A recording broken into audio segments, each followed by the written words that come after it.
Please consider how your husband feels, unable to sleep due to our baby's nightly crying.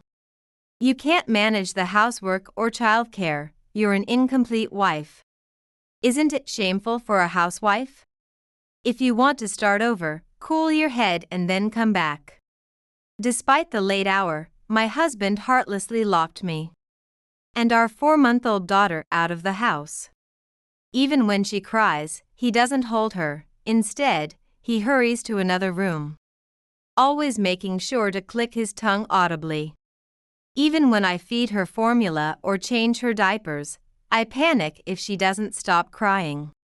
I worry more about my husband's mood than about our daughter's condition. The postpartum fatigue was more enduring than I expected.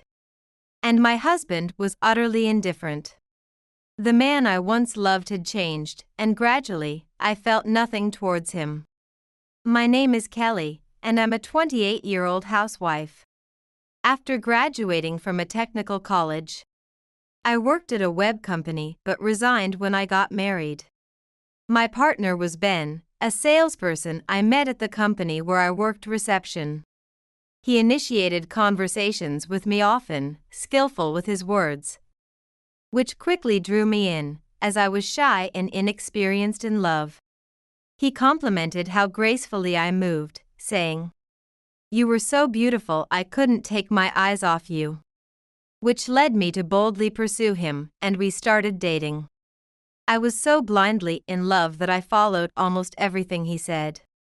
When he expressed a desire for me to focus on household duties after marriage, I prioritized his wishes over my job, which I had enjoyed. During our dating, he'd say, "I'll earn the money, so I want my wife to focus on the house. And I want children in 3 years. They should learn this and that." I found his strong opinions about our married life charming, and felt happy to be by his dependable side. Indeed, as a trader, my husband had a good income and was on a successful career path. However, he was extremely concerned about appearances and demanded perfection in my housework.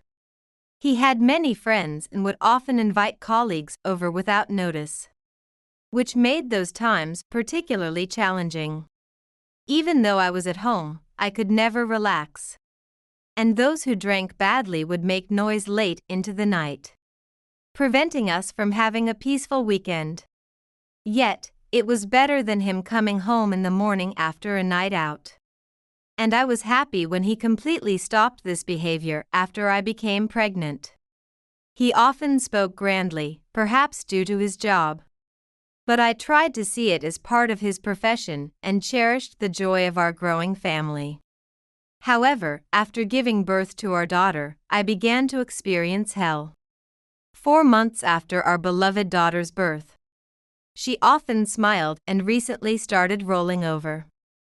My husband remained busy as usual, leaving my daughter and me mostly alone from morning to night.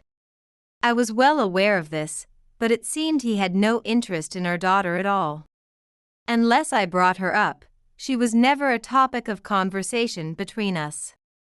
Even when she slept in the crib right in front of him, he ignored her. And if she fussed even a little at night, he would click his tongue. There were days when I was so sleep-deprived that I didn't notice my daughter crying. On such days, my husband would walk irritably to the next room, without even trying to hold her.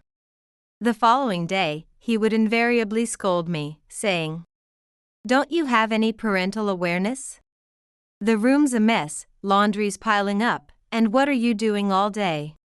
On top of that, you won't let your tired husband sleep. What kind of harassment is this?" As he stomped around before leaving for work. Which one of us lacks parental awareness?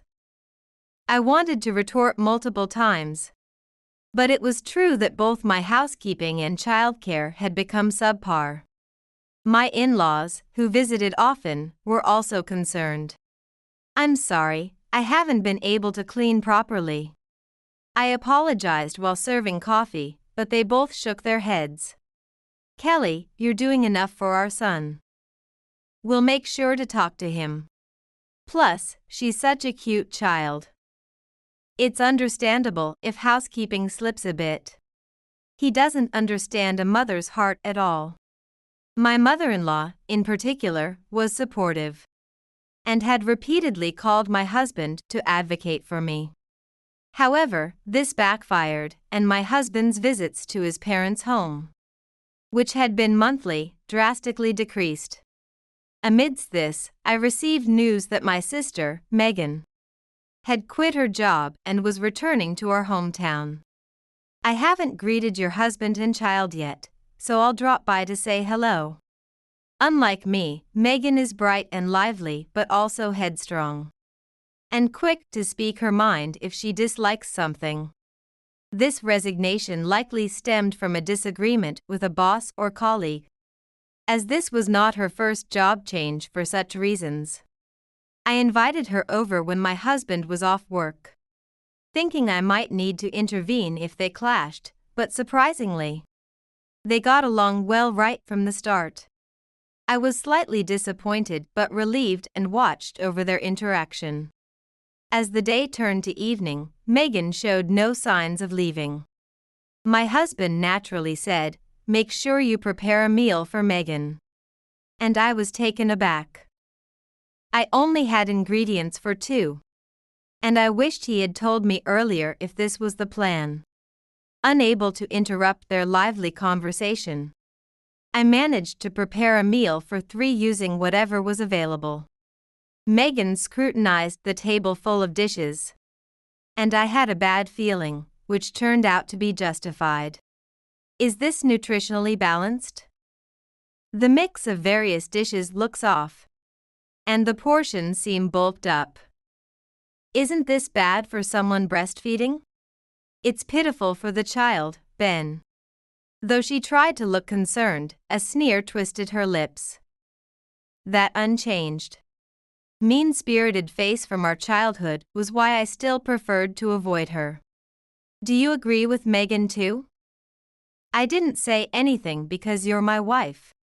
But it's frustrating to think that the money I worked hard to earn is wasted like this.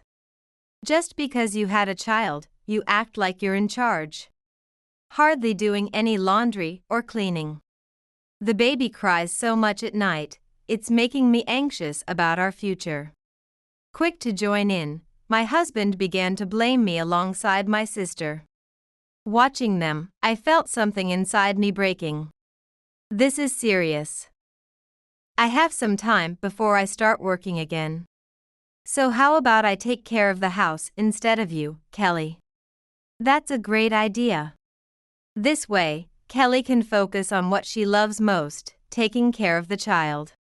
By the time I realized it, they were both looking at me together. Noticing my confusion, Megan dramatically sighed. Kelly, you've always been like this. You're not single anymore, you know? Ben will suffer if things continue this way. I'm saying I'll come and do the housework for you. We can't ask for that, it's a family matter. I didn't expect Megan to stay so late today, so I just made do with what we had. Normally, it's fine. Having my difficult sister come into our home could lead to anything. She was my sister by blood, but I couldn't stand the thought of her invading my space. It's your fault things have gotten to this point. Don't make excuses. Use this as a chance to rethink how you should be as a wife. My husband seemed pleased to have an ally, and his taunts grew harsher. Megan's frequent visits to our house were almost forcefully decided, and I felt suffocated. The next day, Megan showed up at my house early in the morning, carrying several bags. What's with all the bags? I asked, and she replied with a sneer. Just in case I end up staying overnight. I'm not like you, who only prepared food for 2 knowing I was coming. Where's Ben? I asked when she said he was at work. Megan plopped down on the sofa, looking bored, and started fiddling with her phone. Aren't you going to do anything? I asked. What's with that tone? It's unbelievable, considering I came here to help. Besides, housework is just about cleaning what's visible. It doesn't take much time, right? Aren't you annoyed, being bossed around by your husband all the time? Her response made me realize we truly couldn't understand each other. As the saying goes, invisible housework is endless. And housewives don't have the luxury of time to argue back. However, after 3 days of Megan being around, I grew accustomed to the situation and felt less irritated. In fact, my husband was so enamored with Megan that he was always in a good mood, which made it easier for me as he stopped worrying about our daughter's night cries. But I was uncomfortable with how close my husband and sister seemed, despite being in-laws. I hesitated to speak out, fearing they would gang up on me if I did. Since we stopped visiting my in-laws, they hardly contacted us, making it difficult to seek their advice casually. As I lived with this unresolved tension, a serious incident occurred. Megan slipped while holding my daughter, nearly dropping her. Shocked, my daughter started crying loudly, and I impulsively grabbed her from Megan's arms. Why are you handling her without permission? I won't forgive you if something happens to her. Megan, who had never seen me yell before, flinched for a moment but quickly twisted her face and snapped. She squirmed, and I lost balance. She didn't fall, so there's no need to make such a big deal. She's not cute at all, just like you. Maybe if she experiences a little pain from falling, she'll learn not to cry at night. She hurled unbelievable words at my 4-month-old, and then headed to my husband's room. Shortly after, I heard my husband's footsteps approaching, and I braced myself. What are you thinking? You two need to leave. As expected, my husband yelled at me. Despite holding my still crying daughter, he continued to berate me without care. After all the help from your sister, aren't you ashamed? You failed to manage the housework yourself. Yet you blow up over someone else's minor mistake. I never thought you were such a despicable woman. I don't want to see your face for a while, so please leave. If you really want to stay, then cool off before coming back. He pushed me towards the entrance before I could respond, and I found myself outside with my daughter. Hastily grabbing my bag, I got into the car, rocked by the motion of the vehicle. My daughter soon started breathing peacefully in her child seat. I considered finding a hotel but realized I needed to return home for my daughter's diapers and clothes. By the time I had driven over the mountain to the next town and back, it was too late to find an open store. When I returned and tried to unlock our home, I noticed the door was chained from the inside. Hearing the noise, my husband called out from within. What, you're back already? I'm sick of being kept awake by the crying at night, so just let me sleep soundly tonight. I'm fed up with you letting her cry incessantly like it's some kind of harassment. Both of you don't need to come back until morning. It's one thing to say that to me, but to point at our daughter and say don't come back is heartless. If I have to endure such arrogance from this man, I'd rather live a hard life just with my daughter. I didn't respond to my husband's words and got back into the car. As I drove out of our driveway, I regretted not grabbing at least my daughter's belongings. But the thought of running into my sister inside the house was too unpleasant. After checking that my daughter was still asleep, I headed to a place I used to visit often. About 30 minutes of driving through the nearly deserted streets at night, I arrived at the spot, relieved to see the lights on. I knocked on the door, and my mother-in-law emerged, eyes wide, exclaiming, "What are you doing here at this hour?" My father-in-law appeared behind her, also surprised, but they quickly invited me inside. sensing the urgency from the way I arrived, despite the late hour. They brought out formula and diapers for my daughter. They had kept these supplies just in case we ever needed to stay. A kind gesture from when we used to visit more frequently. Feeling guilty that they had kept these items even though we hadn't visited in a while, I nearly cried. My mother-in-law, seeing my face, offered me a warm cup of tea. My father-in-law lovingly held my daughter, who he hadn't seen in a long time. Reluctant to burden my kind in-laws with my troubles, I finally opened up for my daughter's sake. I told them everything, how my husband showed no interest in our daughter. How he'd run to another room at night because her crying disturbed his sleep. And how he and my sister ridiculed my ability to manage the house and childcare since our daughter was born. Their expressions grew stern when I told them that today he had kicked out both me and my daughter. My father-in-law angrily said to my mother-in-law, "Call him. I can't believe he'd kick his wife and child out at such a late hour." My mother-in-law tried to call my husband, but he didn't answer. He usually set his phone to a loud volume because of his job and sales. And he had always answered calls during our fights. So him not picking up suggested he might have turned his phone off. Wondering how else to reach him, I remembered the baby monitor I had bought. I had linked the monitor with my smartphone to keep an eye on things while I was busy around the house. Since it was placed in the living room where the crib was, I could remotely check what was happening there. I did want to know what my husband was up to. What I saw through the live feed, however, was my husband and sister in a compromising position. A silent scream escaped me. A part of me had suspected something like this. Their overly familiar behavior, conspiring against me, it all made sense now. I knew my husband preferred women like my sister. Despite feeling numb, my heart ached.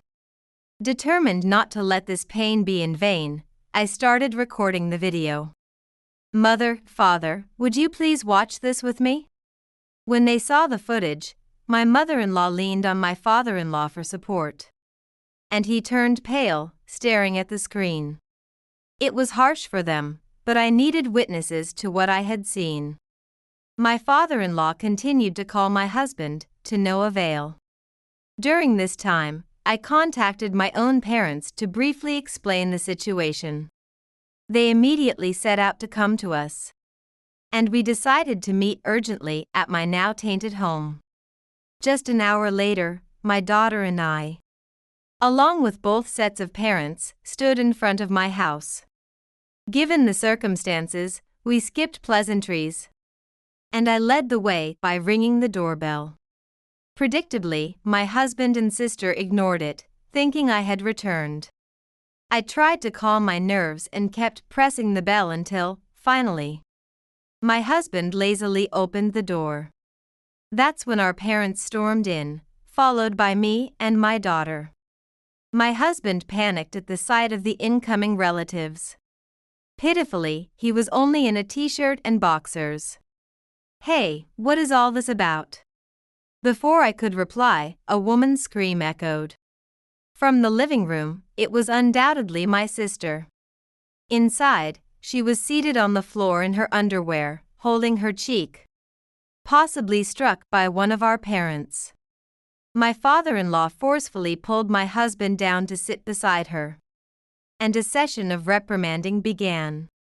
My parents criticized my sister, and my in-laws scolded my husband. Accusations flew about the inappropriateness of trying to replace a sister, the irresponsibility of throwing out a wife and daughter late at night, and the shamelessness of their actions. Instead of apologizing or showing remorse, their responses were defensive. "Why did you have to bring her parents all this way? She must have set up that camera to spy on her husband, right? You're all blaming us, but if Kelly hadn't spied, none of this would have happened. That's a crime too," so she should apologize for spying first. I had no idea there was a camera in the room. You never trusted me, did you? Despite living comfortably off my salary as a housewife, how could you do such a thing? You're the one who destroyed our marriage. You put the crack in it. They teamed up against me once again, confirming how little they respected me. I wondered what my parents really thought of me. Humiliated by my own sister stealing my husband. As I felt tears welling up, I forced myself to meet their eyes with strength. I bought that camera for our daughter, and I'm sorry to have used it this way. But now I see, you two are truly despicable. For the first time, my husband seemed to realize something as he remembered that camera. Our first purchase for our daughter after learning she was on the way. He fell silent. But my sister continued to retaliate. So what? It's still spying. Trying to gain sympathy with that won't work. We're not children, we need to look at the facts. Kelly, you've always been like this. Resorting to underhanded tactics, despite your nasty personality. It's no wonder I'm upset when you've snagged such a good husband. While I'm also of marriageable age. I thought I'd replace you. And find happiness since you can't handle household duties or childcare. The housework and childcare excuse is just an afterthought. Isn't it really all about Ben's money? When I said this, Megan faltered. Without missing a beat, I pressed on.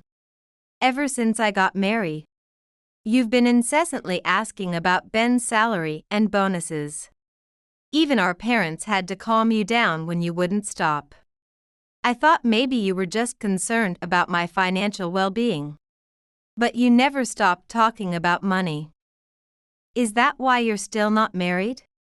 Megan stood up, her face flushed. Saying not married yet was the most effective provocation for her, who was anxious about marriage. She spoke even faster than before.